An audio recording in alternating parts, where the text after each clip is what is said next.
I'm Alaire Osborne, and today I'm joined with Samuel Hynes, who is a U.S. Marine Corps veteran of World War II and Korea. Sam Hynes joined the Marine Corps in 1943, where he began his training in Denton, Texas, as an aviator. He graduated from Pensacola as a second lieutenant, and he trained to be a dive bomber pilot, and later he was moved to San Diego in 1944, and then he was moved to the U.S. Marine Corps base at Ulysses Atoll, and eventually he flew over Okinawa and was stationed there. Okay. First question. In 1941, when war was declared on 17, you were 17 living in Minnesota. What was the initial reaction of you and your family? I had two older brothers, a brother and a stepbrother. The stepbrother, who must have been 25, had already enlisted in the Air Corps before war was declared. So the country was moving toward armed status, you might say. As soon as the war began in December of 1941, my second brother also enlisted in the Air Corps. So, and even my father, who must have been over 50 then, tried to enlist and was very cross when the Army wouldn't take him. So I think that sense that we were moving toward a necessary involvement in the war was there in the autumn of 1941. The European war had been on for 2 years then, after all. And as soon as the Japanese attacked Pearl Harbor, the whole country became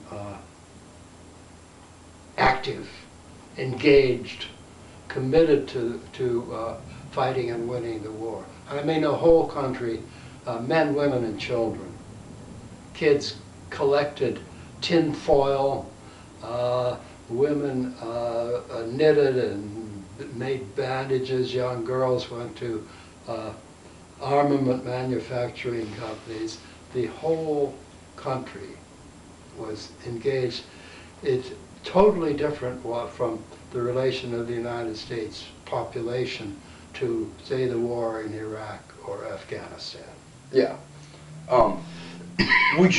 Were you at all worried about maybe Japan coming and trying to take over Hawaii at some point, or further encroachment into the U.S.? I suppose that might have been hovering. I think it was on the west coast, where a Japanese submarine surfaced off, I think, Oregon, and lobbed some shells in and set fire to a forest or something. Mm-hmm. In the spring of 1942, I drove a car to Seattle and worked there for a little while. I was between high school and college for the U.S. engineers in Seattle. And I remember riding across the town square in the center of Seattle and seeing a long row of people waiting with their luggage patiently and getting on buses. And as I went by, I realized they were all Japanese. Japanese Americans, that is, who were being interned in a camp in the Washington desert. Mm. And so we were aware that the country, or we thought the country was threatened. And extreme steps were being taken. Very unjust in that case, I think. Yeah. Okay. And so how did you decide you wanted to join the Corps? The Marine Corps? Yes. Well, I wanted to be a pilot, and there was a program for college boys. I went to college in the autumn of 1942, and the university had a program by which you could enlist in naval aviation, and you would be called up in turn, and that sounded attractive. If I wanted to be a flyer, there was a naval squadron, reserve squadron at my city airport, and I would go out there sometimes as a kid, ride my bicycle out and watch the airplanes land right over my head. Or I think you were allowed to walk in the hangar, and they had that wonderful smell and so forth. I just liked all that. Yeah, I love doing that because we live right under a Fort Dix flight path. So I used to lay out in the yard and just watch the planes fly over. That's right. I lay on a hill at the edge of the field, and the planes would come over, and I could see the oil streaks on the fuselage, and they seemed wonderful. Yeah, and also try to like figure out what plane it is or what helicopter it is. Yeah, that's right. And watch the wheels come down. Yeah. Yes, it was all very exciting. I thought I'd like to be a pilot. Why Navy? I don't quite know, except both my brothers were in the Air Corps, and I thought I'd do something different. Okay. And if you say, why Marines? When you flew, all naval cadets learned to fly together. At the end of your training, you could apply for a commission in the Marine Corps, which is a branch of the Navy after all. Yes. And that had both a practical and a sort of romantic aspect, I think. The romantic aspect was that Marines seemed very tough. Yes, a lot of people still think of Marines as being big and tough. And real fighters. If you went in the Marine Corps, you would fight. You wouldn't wind up at a desk in Omaha. Yeah. And then there was a practical consideration that if you flew for the Marines, you'd fly from islands. And if you took off on a mission, you'd know the island would be there when you came back. Yes. If you took off from an aircraft carrier, you could never be sure. Yeah. So I thought I'd fly with the island, not with the air carrier. And also having to land on a moving aircraft carrier. Now that would have been more difficult. tricky, but I don't think it was a consideration. Yeah. Okay. And then when you were stationed on Ulithi Atoll, what was it like, and what kind of, did you have any other jobs other than just flying? Yes. Ulithi Atoll was a huge coral atoll on the 10th north latitude. So it was a tropical island, like in the movies. It had a few palm trees. Coconuts would drop from them onto your tent roof at night. It had beaches, beautiful beaches, and it had a landing strip on the biggest of the little islands that made up the atoll, 1,500-foot landing strip. Now, 1,500 feet is not a very long strip, but it was long enough to get planes on and off if you were careful. We flew patrols around there. It was the largest naval anchorage in the Pacific Ocean. And the anchorage was maybe 100 feet across. 100 miles across. 100 miles across, and it was absolutely full of combat ships that were being prepared to invade Okinawa. Our job was to protect them, and we flew flights out over the sea, and that's looking for Japanese submarines and so forth. We attacked the next island called Yap, which was still occupied by Japanese, and dropped bombs on them. There was a ruined airstrip, a kind of airstrip there, and we lost a plane there. But it was, on the whole, more like a holiday on the South Sea Island than it was like being in a war. Okay. Okay. Now, did you lose anyone in your unit? Well, we lost one at Ulithi who was shot down. The Japanese were patient gunners, and they didn't use tracers, so you never knew when you were being shot at. And this flight had gone out there to neutralize that little airstrip so Japanese planes couldn't fly into it. And he was hit from the ground. Japanese planes did fly into it, as it turned out, and came out over the atoll and bombed the fleet and damaged, maybe destroyed an aircraft carrier before they were shot down. So it was a real threat. We lost 3 planes and their crews at Okinawa, all of them shot down by ground fire. Hmm.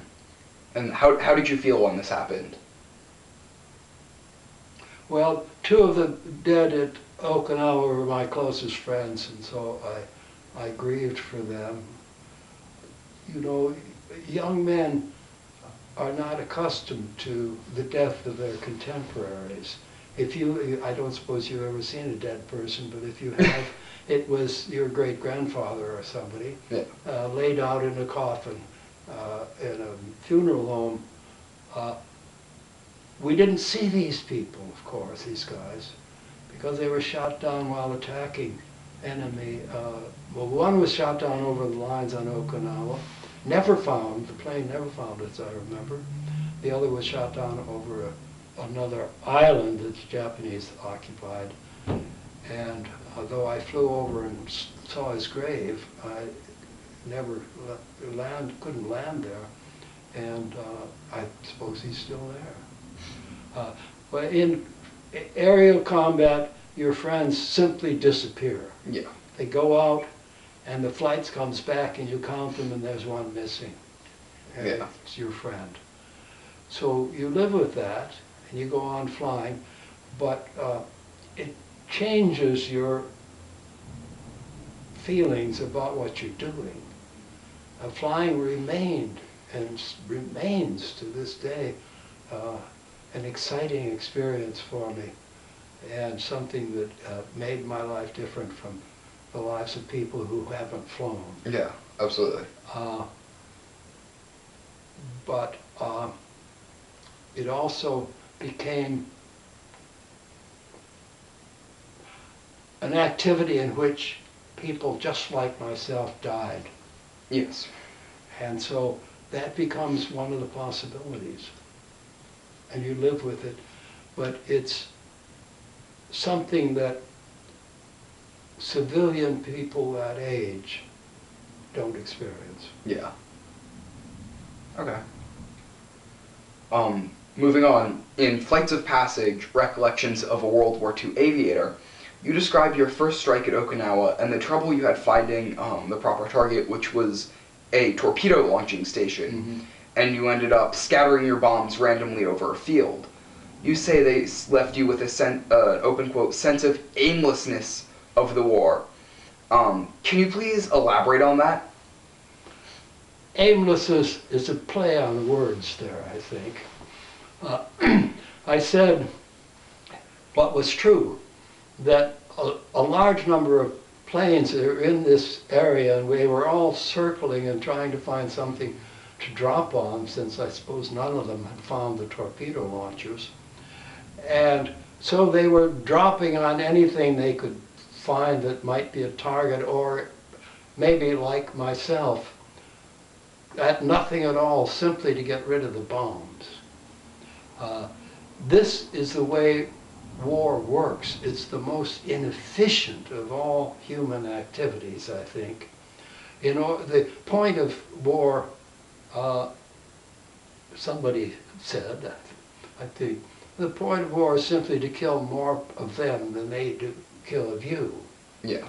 But in order to do that, you throw hardware at them in enormous quantities, and you may kill the guys you want to kill. You almost certainly also kill other people who are not really your immediate enemies. And so aimless in that sense, that it can't be directed at one man firing at one man.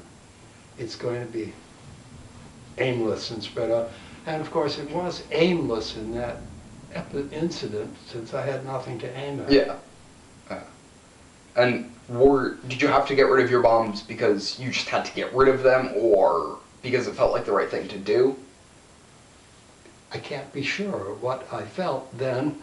Both of those would have been true, I think. You don't want to come back to your field and land with live bombs. If you have an accident, if your wheels don't go down, or you overrun the runway, you have a chance that you'll explode the bombs and you'll cause a lot of damage, including your own death. Yeah. So you want to get rid of the bombs. And on occasion, when a bomb hangs up in an attack and you still got it, you have to do everything you can to shake it loose while you're out over open sea, so that it won't come back to the field with you. Yeah. The most beautiful and stupid things you have ever experienced. Can you please explain that to me? Because they seem very contradictory to me. We've talked about how, as boys, we thought planes were beautiful and lay on the grass and looked up at them. Yes. Planes in flight are beautiful, and especially if they're in formation. This was a large bombing formation, protected by fighters above it, which the bombing formation flew in V's, more or less straight ahead, but the fighters which were faster, had to weave in order to stay above us and not get ahead of us, you see. So here's one level going straight and the other doing this, and it's a lovely sunny day. The sea is sparkling below us. Okay, so you were saying that they were carrying bombs. The Corsairs were armed with bombs, which had they were to be were set to be dropped and to blow up above before they hit the ground, so that they'd spread, the explosion would spread and kill a maximum number of the enemy. To do that, they had a little propeller at the front of the bomb with a peg in it to keep it from turning. When you dropped it, you pulled the peg pulled out, and the propeller rotated a certain number of times and then would explode. The bomb would explode. The armament officer of the Corsair squadron had not put the pegs in one plane. He got up in the middle of the flight over Ishigaki, and his plane blew up. And I think took some of the other Corsairs with it. That was the stupidest thing I ever heard of in the war. Yeah. And so though it was beautiful, it was also stupid, and men died for no reason. Okay. Except stupidity. Yeah, that's a great leeway into my next question. Did you make any mistakes while in the Pacific Theater? Everybody makes mistakes. I think it's a fallen world. Yes, I can only think of one. Taking off with a load of bombs for a strike. Either I didn't set the lock on my throttle tight enough, or the lock was defective, and as I got up, I thought I'd be a big shot and pull the wheels up just as I left the ground. It's all beautiful below. And as I did that, the throttle slid back, and I no longer had flying speed, and it went back on the ground. Pretty much destroyed the airplane. But the bombs didn't go off. Well, that's good. So, what I remember as it came to a stop, I looked around, and my two crewmen were, it seemed to me, half a mile down the runway, running as hard as they could go. But it didn't explode. It was also stupid. But that's, I think, the only mistake. No doubt there are others that memory is kindly erased. Okay. And the last sentence of Flights of Passage. is the end of flying had made us mortal. And can you tell me what you mean by that? Yes, I can try. There's an earlier passage in the book, during my training, when I'm coming back to my field from a late flight, and I'm up still in sunlight, though the earth beneath me is in shadow, is becoming night. Mm-hmm. And that feeling of still being in the light when other mortals are in darkness gave me a feeling of a kind of immortality. Mm. As long as I could fly, I'd live forever. But that last flight, which I was making at Pensacola, where I'd learned to fly, by then the war was over. I'd come back to be discharged. Mm-hmm. And because my wife was in Alabama waiting for me, I thought I would collect her and go down and get discharged from Pensacola, which would be nearby. And I was still, for some reason, on flight orders, mm-hmm. which meant that if I flew for 4 hours in a month, I would be paid an extra sum. Mm-hmm. And here I was with a wife and going back to college, and any extra sum would be a good idea. So I went to the airfield and begged an airplane, an old biplane trainer, and set out to fly for 4 hours. And I didn't have anywhere to go. I would fly out away from Pensacola and then back to the field. There was another guy with me who had the same idea, another guy. He was in the front cockpit, I was in the back. I'd fly out for an hour, he'd fly back, I'd fly out, he'd fly back. The tank was good for just about 4 hours. And so again, it was coming on for night as we came back. And I was certainly watching the gas gauge. And the shadows were on the line across the field. The surface of Pensacola Bay was dark. And we let down onto the field and landed, parked, and didn't say much, just walked away.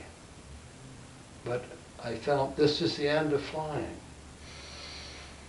And I am a young man with a wife. I'll have to provide for her. I'll have to get an education. I'll have to earn our living. I'm just another mortal man. So you no longer have the ability to fly. So you're no longer have the immortality or the that's right specialty. Fly to the angels fly. Yes. I'm no longer one of them. Okay. Like the Blue Angels. Yes, that's right. That's right.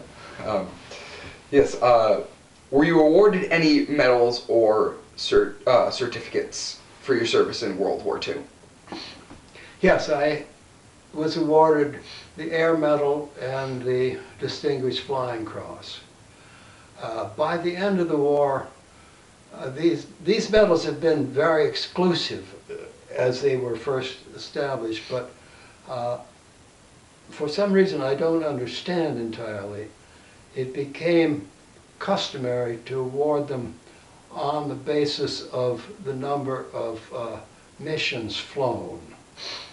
The assumption seems to have been that if you flew 5 missions, that itself was exceptional.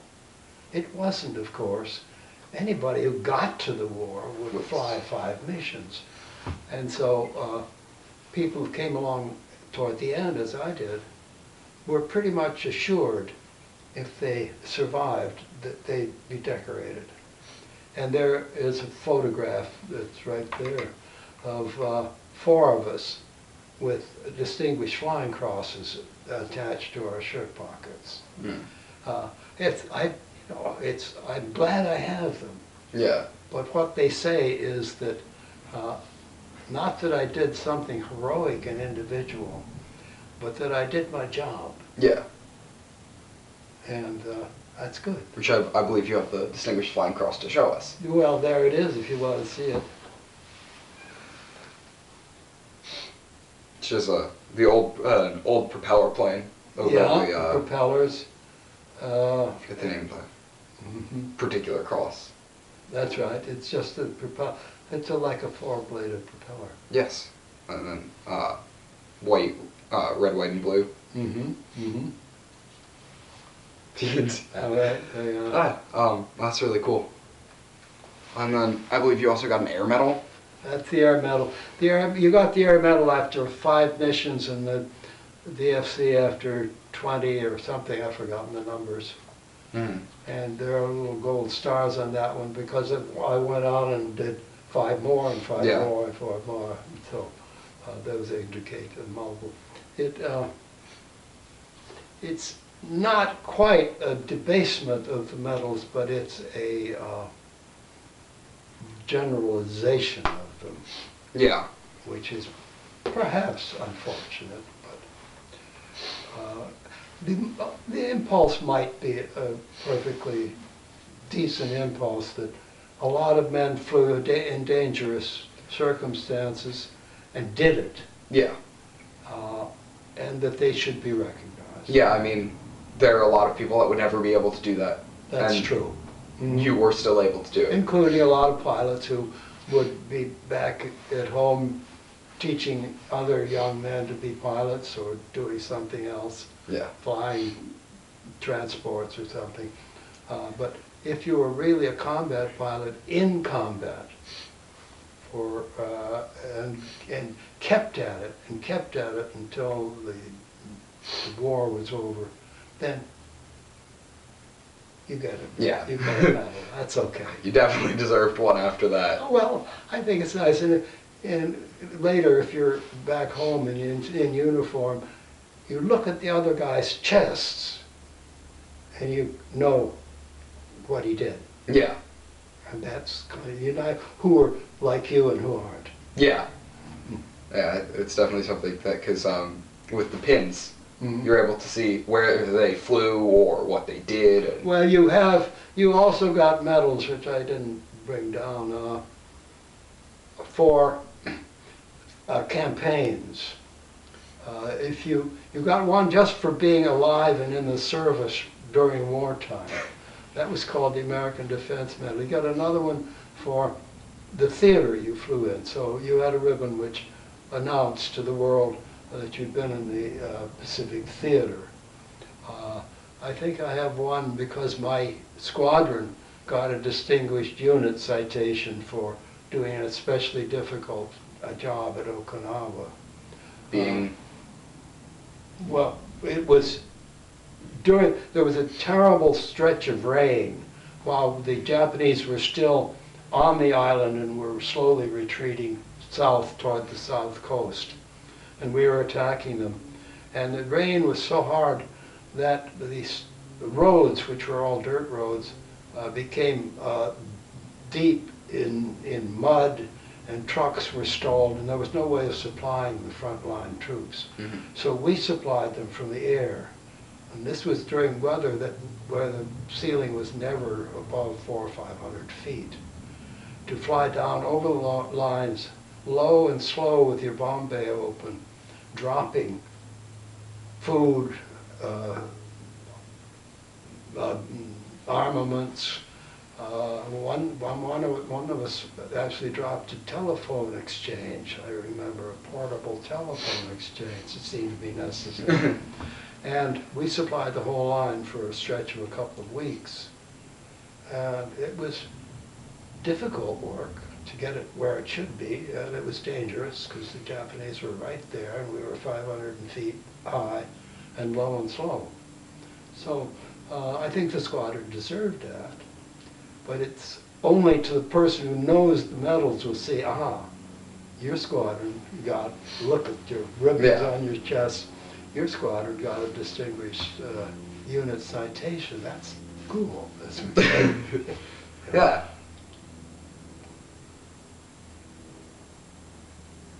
Do you have any particularly interesting stories? I told them all. You've told them all 100 times? Yeah. Yes. And I wrote a book about it, so all the stories are in there.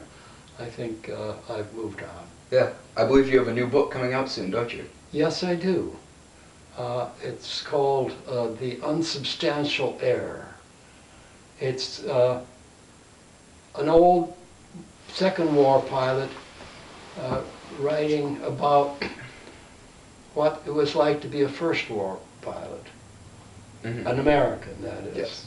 So it's about the young men who, like me, enlisted from college campuses and learned to fly and went to France, and what it was like to fly there and to fight there, but also to get drunk in Paris, to meet French girls, and all this, because you don't fly all the time. Yeah. And it's going to be published in October. And it's a historical fiction? No. It's, I suppose you'd say it's a collective biography of the actual young men who flew. It's made from their letters and diaries and memoirs, and it tries to answer the question, what was it really like to be a pilot in the First World War? In flying canvas and wood airplanes with no protective armor and no parachutes. Yeah. And to be shot at. Yeah. That's got to take a lot of courage. I admire them. Yeah. Oh, I do. Yeah, and I like them. They're guys some of them that I'd like to have flown with. Yeah. So that's in October. And how'd you get the idea for this book?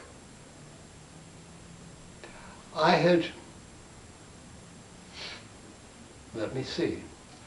I suppose it began when I began thinking that I might write a memoir of my own flying days.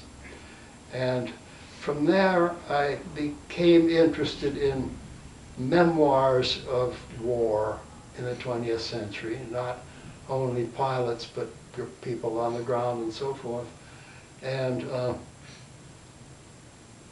And how the guys left, what the records they left. I began to think that that's a literature.